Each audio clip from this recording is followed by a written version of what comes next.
Good morning all of student. Last classes में हम लोग फ्रिक्शन को डिस्कस कर रहे थे। फ्रिक्शन से रिलेटेड मैं कुछ क्वेश्चंस आपको डिस्कस करा रहा हूँ। देखना, ये मेरे पास कोई स्मूथ सरफेस है जिस पर 3 kg का कोई ऑब्जेक्ट रखा है। इस पर मैंने 2 kg का ऑब्जेक्ट रख रखा है। इन दोनों की सरफेस के बीच में मेरे पास कॉफिशिएंट ऑफ फ्रिक्शन दे रखा 0.6। मैं इस 2 kg पर 25 न्यूटन का फोर्स अप्लाई करता हूँ और इस क्वेश्चन में हमसे पूछा है acceleration of both bodies, determine acceleration of both bodies. ठीक है ना। एक क्वेश्चन में दूसरा क्या डिस्कस करता हूँ, ये 10 kg का है, रफ सरफेस पर है, फ्रिक्शन दे रखा है, कॉफिशिएंट है 0.2। इस पर 5 kg का रखा, उसका कॉफिशिएंट दे रखा है 0.8। अब हमसे पूछा है इस पे कितना फोर्स अप्लाई किया जाए, value of force, so that both particle accelerate together. मतलब दोनों पार्टिकल्स का एक साथ एक्सेलरेट हो, इसका मतलब दोनों पार्टिकल का एक्सेलरेशन सेम है। क्लियर है? कोई दिक्कत? तो कैसे अपन सॉल्व करेंगे देखना इसको। सबसे पहले मैं 2 kg का पार्टिकल लेके चलता हूँ। ठीक है ना। देखना, अगर मैं इसका फ्री बॉडी डायग्राम बनाता हूँ तो 2 kg का मैंने पार्टिकल लिया, इस पर मैं फोर्स 25 न्यूटन लगा रहा हूँ जो कि इसको आगे की तरफ लेके जाएगा। और इन दोनों के बीच में यदि फ्रिक्शन होता है तो फ्रिक्शन अपोजिट डायरेक्शन में जनरेट होगा। इस फ्रिक्शन को मैं किससे लिख देता हूँ? एफ के से लिख देता हूँ। इस फ्रिक्शन को मैं किससे लिख देता हूँ बच्चों? एफ के से लिख देता हूँ। तो अगर मैं एफ के की वैल्यू पूछूँ तो एफ के की वैल्यू कितनी आएगी बताओ? नीचे की तरफ कितना फोर्स काम कर रहा है? 2g। ऊपर की तरफ नॉर्मल फोर्स कितना काम कर रहा है? n। तो सबसे पहले first of all n is equal to क्या लिख सकता हूँ मैं? 2g। तो n इज इक्वल टू अपने पास हो गया 20 न्यूटन। g की वैल्यू 10 काम में ले रहे हैं, 20 न्यूटन। तो एफ के की वैल्यू काम में लोगे तो F K is equal to बच्चों क्या आ जाएगा? म्यू के इंटू एन। म्यू के की वैल्यू 0.6 इंटू 20। और जब मैं इसको सॉल्व करूँगा F K is equal to बोलो कितना आ जाएगा? 12 न्यूटन आ जाएगा। F K is equal to बताओ कितने न्यूटन आ जाएगा? 12 न्यूटन आ जाएगा। इट मीन्स ये 12 न्यूटन का फोर्स इधर काम करेगा। हमने ऐसे फोर्स अप्लाई किया है, इधर हमारे पास 12 न्यूटन जनरेट हो रहा है, इसका मतलब पार्टिकल इधर की तरफ एक्सेलरेट होगा ए एक्सेलरेशन से या a1 से। तो लगाओ इक्वेशन, बोलो 25 minus F K is equal to 2a। 25 minus 12 is equal to 2a1। तो 13 upon a upon 2 is equal to 6.5 meter per second square. ये एक्सेलरेशन की वैल्यू होगी। अब 3 kg के लिए बात करें। अगर 3 kg के लिए अगर फ्री बॉडी डायग्राम बनाए तो 3 kg के लिए फ्री बॉडी डायग्राम बताओ। देखो, नीचे की तरफ तो आपके पास स्मूथ सरफेस है, कोई फोर्स नहीं लगेगा। लेकिन देखो, इस 2 और 3g में अगर इसके लिए फ्रिक्शन इधर की तरफ है, इसके लिए फ्रिक्शन इधर की तरफ है, तो इसका रिएक्शन जो जनरेट होगा वो एफ के इधर की तरफ जनरेट होगा। ये फ्रिक्शन इस 3 kg के पार्टिकल को इधर की तरफ मूव करेगा। कितने एक्सेलरेशन से मूव करेगा? a2 से। और एफ के की वैल्यू हमारे पास निकल चुकी है। एफ के की वैल्यू बोलो कितना? 12 न्यूटन। दोबारा समझो वापस। देखो, इन दोनों के बीच में फ्रिक्शन एफ के जनरेट हो रहा है। अब ये पार्टिकल इधर जा रहा है, इट मीन्स इस पर जो फ्रिक्शन लगेगा अपोजिट डायरेक्शन में लगेगा। लगेगा या नहीं? बिल्कुल लगेगा, अपोजिट डायरेक्शन में। देखो, अपोजिट डायरेक्शन में जिसका रिएक्शन 3 kg पर इधर की तरफ लगेगा, इधर की तरफ लगा एफ के, कितने न्यूटन लगेगा? 12 न्यूटन लगेगा। ओके, लगा दो। और कोई फोर्स तो काम कर ही नहीं रहा, एफ के काम कर रहा है। इसका मतलब F K is equal to 3a2। तो हमारे पास a2 is equal to 12 upon 3 is equal to 4 meter per second square. तो दोनों का एक्सेलरेशन निकल गया। इस वाले का एक्सेलरेशन आएगा 6.5 meter per second square.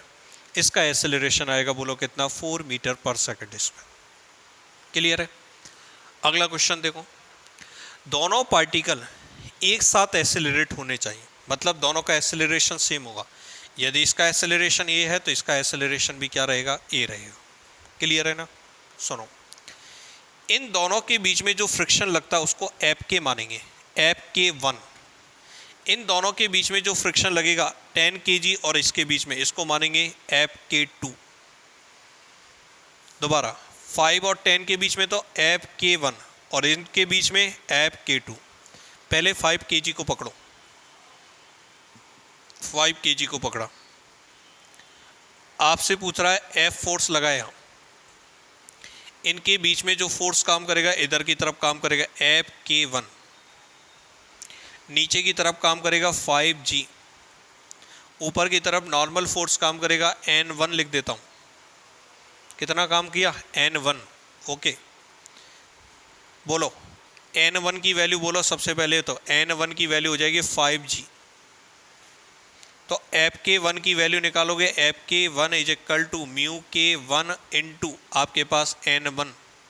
Mu K1 कितना दे रखा है? 0.8 इंटू 5 इंटू जी, जी की वैल्यू 10, तो ये हो जाएगा 40 न्यूटन। कितने न्यूटन हो जाएगा? 40 न्यूटन, 40 न्यूटन हमारे पास होगा। कितने एक्सेलरेशन से चल रहा है? ए से। इधर F है, इधर 40 है, ए से इधर चलेगा, F minus 40 is equal to 5A। F minus 40 is equal to 5A, equation number 1। Clear है? अब सुनो, अब हम बात करते हैं 10 kg, लेकिन 10 kg के ऊपर क्या और रखा गया है? 5 kg और रखा गया है। तो इट मीन्स यदि मैं बात करूं तो नीचे की तरफ तो आप 15G काम करेगा, ऊपर की तरफ इस नॉर्मल को मैं N2 मान लेता हूं। इट मीन्स अब N2 की वैल्यू मेरे पास इस केस के अंदर 15G काम करेगी। N2 की वैल्यू कितने काम करेगी? 15G। देखो इस वाले केस में तो मैंने N2 लिया ही नहीं, क्योंकि यहाँ फ्रिक्शन दे नहीं रखा नीचे की तरफ। अगर दे रखा होता तो इसके ऊपर भी 2 को लटका देता, 3 + 2 5 लेके चलता। 10 + 5 टोटल कितना हो गया? 15G हो गया। अब बोलो, इधर हमारे पास म्यू दे रखा है, कितना दे रखा है? 0.2, तो इधर F_K2 मानो, F_K2 is equal to 0.2 into 15G, G की वैल्यू तो ये अपने पास आ गया 30 न्यूटन। कितने न्यूटन आ गया? 30 न्यूटन। सुनना बड़े ध्यान से। अब देखो 5 kg यहाँ पर जनरेट हो रहा है, F_K1 इधर, तो इस बॉडी 10 kg के लिए 5K1 इधर, F_K1 इधर जनरेट होगा, और F_K2 इसकी अपोजिट डायरेक्शन में जनरेट होगा। दोबारा देखो, 5 के लिए F_K1 इधर की तरफ है, बिल्कुल सही है, F_K1 इधर की तरफ, तो 10 kg के लिए अपोजिट होगा ना, रिएक्शन होगा F_K1 और F_K2, इन दोनों के बीच में अपोजिट डायरेक्शन। क्या इक्वेशन बनाओगे? बोलो F_K1 माइनस F_K2, और अपन से कह रहा है सेम एक्सेलरेशन से चलेगा ए से ही, इज इक्वल टू बोलो कितना? 10A। कितना हो जाएगा फाइनली? F_K1 की value 40 minus 30 is equal to 10A। 40 minus 30 कितना आया? 10, 10/10, ए इज इक्वल टू कितना आ गया? 1 meter per second square. Acceleration A is equal to 1 meter per second square. इस एक्सेलरेशन की वैल्यू मैं इक्वेशन नंबर 1 में रख देता हूँ, फ्रॉम इक्वेशन 1। अगर इक्वेशन 1 में वैल्यू पुट कर देते हैं फ्रॉम इक्वेशन 1, तो बोलो F minus 40 is equal to 5 into 1, तो F इज इक्वल टू बोलो कितना आ गया? 45 न्यूटन। दोनों ही क्वेश्चन बहुत शानदार हैं, आप अपनी कॉपी में नोट डाउन कर लो दोनों क्वेश्चंस को। क्लियर है बच्चों? बच्चों एक टॉपिक मैं आपको समझा रहा हूँ, स्ट्रिंग कंसेप्ट, इसी से रिलेटेड न्यूमेरिकल कराऊंगा। और स्ट्रिंग भी हमारे पास किस तरीके की स्ट्रिंग दे रखी है? टाइट स्ट्रिंग दे रखी है।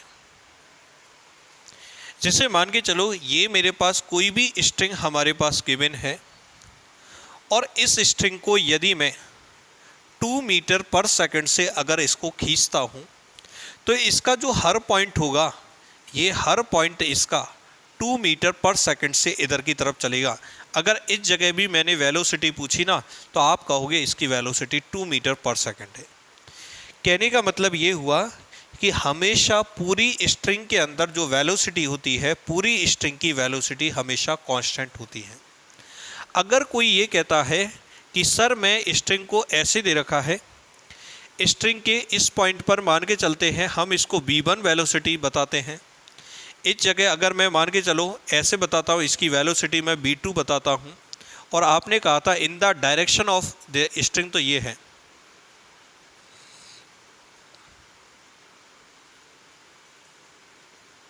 अगर कोई आपसे ये कह देता है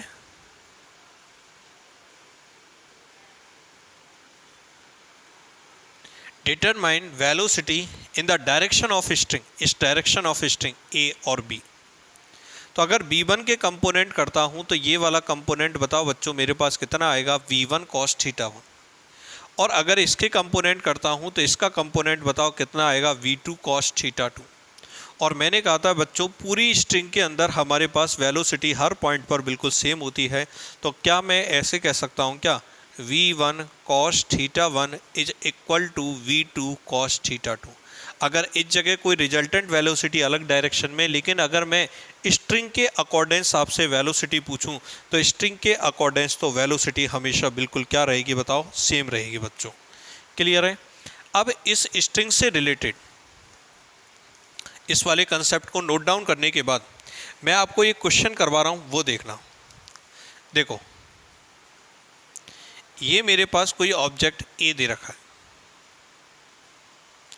इस ऑब्जेक्ट ए को मैं 10 मीटर पर सेकंड से खींचता हूं। कितने से खींचता हूं बताओ, 10 मीटर पर सेकंड से। यहां पर मैं एक स्ट्रिंग ले लेता हूं, सॉरी एक पुली ले लेता हूं, और ये मेरे पास एक दूसरी सरफेस पर ये ऑब्जेक्ट v दे रखा है। क्या दे रखा है, v। और हमारे पास स्ट्रिंग को ऐसे मैंने कनेक्ट कर रखा है b से। मुझे इस ब्लॉक v की वेलोसिटी, हॉरिजॉन्टल वेलोसिटी चाहिए, और ये एंगल मेरे पास जो दे रखा है वो दे रखा है 37 डिग्री। ये मेरे पास क्वेश्चन है। पूरी स्मूथ सरफेस है, कहीं भी कोई फ्रिक्शन नहीं है। आपके पास ऐसे जैसे कि एक ब्लॉक बी रखा हुआ है, यहाँ से मैंने रस्सी दे रखी है, इसको ब्लॉक ए से कनेक्ट कर दिया। अब ये 10 मीटर पर सेकंड से मैं इसको खींच रहा हूँ। ये मेरे पास एक क्वेश्चन दे रखा है। एक क्वेश्चन और जनरेट करता हूँ।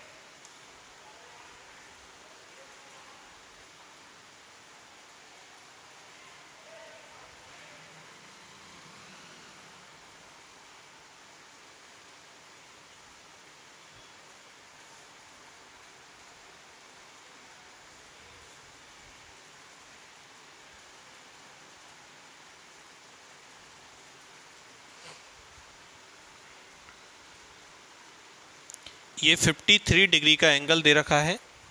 ये मेरे पास ब्लॉक ए दे रखा है, ठीक है। ये ब्लॉक मेरे पास बी दे रखा है। ये वाला एंगल मेरे पास 37 डिग्री का दे रखा है, और ब्लॉक बी को खींच रहा हूँ मैं 20 मीटर पर सेकंड से। हमसे पूछा है इस ब्लॉक ए की वेलोसिटी फाइंड आउट करो। ये दो क्वेश्चन मैंने आपके सामने लिखे, टाइट स्ट्रिंग के क्वेश्चन है, बिल्कुल सेम कंसेप्ट लगेगा। मैंने आपसे ये कहा था इस बात का ध्यान रखना, स्ट्रिंग की वेलोसिटी हर जगह बिल्कुल सेम रहेगी। मुझको ये बताना, अगर मान के चलो ये स्ट्रिंग पूरी एक दे रखी है, तो इस स्ट्रिंग को मैं कितनी, ये ब्लॉक ए कितनी वेलोसिटी से चल रहा है, 10 से, तो इस स्ट्रिंग का ये पॉइंट भी कितने से चल रहा है, 10 से, ये भी कितने से चल रहा है, 10 से। हर पॉइंट किससे चलेगा, 10 से।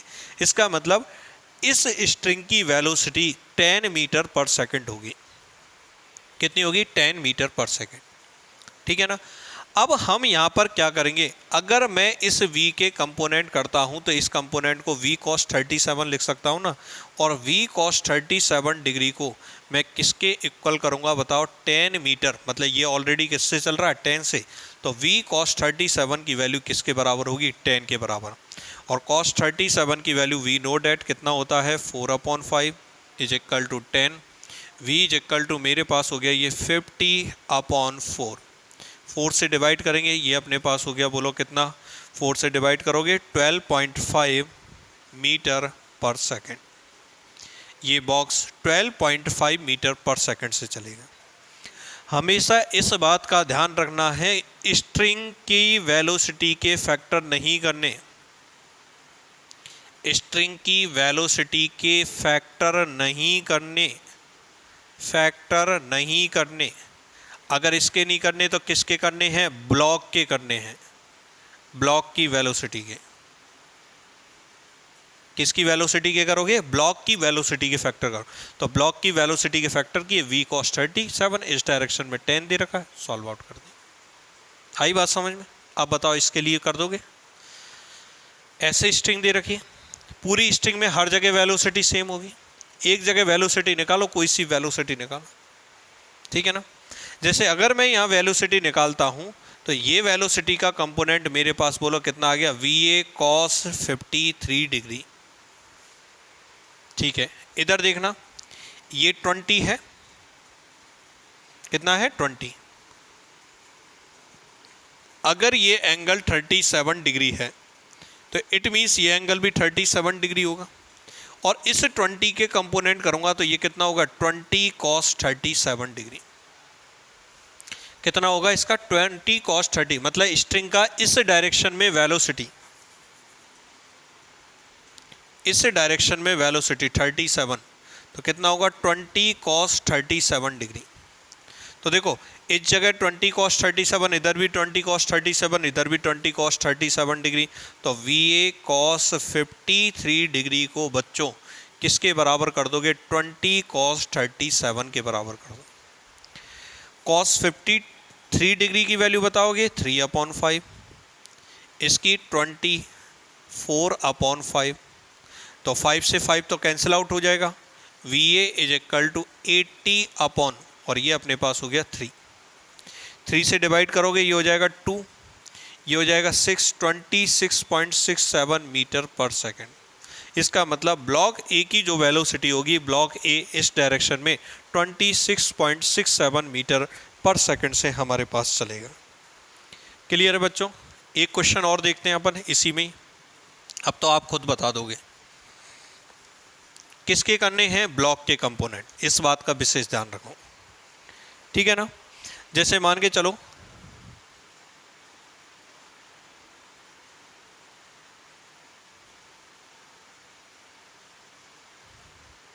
ये रिंग दे रखी है मेरे पास, क्या दे रखी है, रिंग, छल्ला।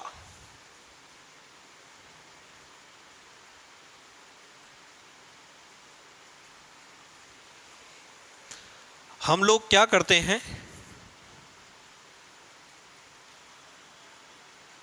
ये मेरे पास दे रखी है पुली, इस पुली से होकर एक पार्टिकल मैंने लटका रखा है, मान के चलते हैं 2 kg का पार्टिकल लटका दो, 3 kg का, नाम भी मत डालो, ए डाल दो, और ये 10 मीटर पर सेकंड से नीचे आ रहा है, ये 10 मीटर पर सेकंड से हमारे पास नीचे आ रहा है, मतलब मैं इसको खींच रहा हूँ। अब एक चीज़ बताओ, इसको खींचूंगा तो ये रिंग इधर की तरफ चलेगी, तो मुझे इस रिंग की वेलोसिटी निकालनी है, इस रिंग की वेलोसिटी कितनी होगी, और इस वाला एंगल जो दे रखा है मान के चलते हैं 37 डिग्री दे रखा है, ओके। ब्लॉक ए कितने से आ रहा है, 10 से, इस जगह भी क्या 10, इधर भी 10, इधर भी 10, हर जगह 10 है, इसका मतलब बी के कंपोनेंट कर दो, कितना कंपोनेंट आएगा बोलो, v cos 37 डिग्री। तो v cos 37 डिग्री की वैल्यू बताओ किसकी, स्ट्रिंग की वेलोसिटी 10 के बराबर होगा, cos 37 की वैल्यू 4/5 इज इक्वल टू 10, तो v is equal to 10 into 5, 50/4, solve करोगे कितना आ जाएगा, 12.5 मीटर पर सेकेंड। बोलो बच्चों समझ में आया? तो ये जो तीनों क्वेश्चंस मैंने कराए बहुत शानदार क्वेश्चन है, इनको नोट करोगे। अब ये लेसन नंबर 4 आपका मेरी तरफ से कंप्लीट होता है। अब बात सुनना, आपका लेसन नंबर, आपकी बुक में लेसन नंबर ये 4 जो है, ये लेसन नंबर 1 से लेके लेसन नंबर 5 में अलग अलग चैप्टर्स के अंदर दे रखे हैं। मतलब जैसे वेक्टर है वो लेसन नंबर 4 में दे रखा है, लेकिन मैंने आपको क्या किया, इनको 4 लेसन्स में ही कंप्लीट करा दिया। अब आपके लेसन नंबर 1 से लेके लेसन नंबर 5 तक के न्यूमेरिकल बच रहे हैं, लेकिन पहले मैं बुक के हिसाब से लेसन नंबर 6 और मेरे हिसाब से बात करें लेसन नंबर 5, पहले इसकी थ्योरी और कंप्लीट करूँगा। उसके बाद लेसन नंबर 1 से लेके लेसन नंबर 6 तक के जितने भी आपके पास न्यूमेरिकल हैं, एग्जाम्पल्स, बुक के पीछे के क्वेश्चन, सारे क्वेश्चन अपन साथ करेंगे, ठीक है ना। लेकिन पहले अपन लेसन नंबर 6, अगला चैप्टर है वर्क, एनर्जी, पावर, इस चैप्टर को और कंप्लीट करेंगे, देन फिर नेक्स्ट क्लासेस से हम जब ये चैप्टर कंप्लीट हो जाएगा देन अपन न्यूमेरिकल्स के बारे में डिस्कस करेंगे। Thank you.